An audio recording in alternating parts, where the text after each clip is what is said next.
Como estruturar a sua imagem. O passo a passo. Sueli, o que eu começo?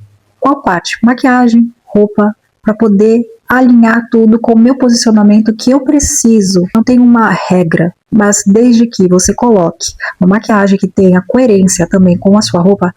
Um exemplo, imagine se você está com uma roupa mais social ou uma roupa mais formal, uma roupa que você precise passar serenidade para a pessoa. Você não vai pegar e colocar uma maquiagem muito pesada de balada. O vermelho não quer dizer que você não possa usar o batom vermelho. Você pode usar o batom vermelho e até fica com mais cara de força, mas você tem que se atentar ao que você vai adicionar. E os decotes, os brincos exagerados, então tudo isso acaba poluindo a sua imagem. Então, se você quiser saber mais sobre esse tipo de assunto, é só você me seguir. Sempre tem essas aulinhas aqui para o seu conhecimento. Beijo!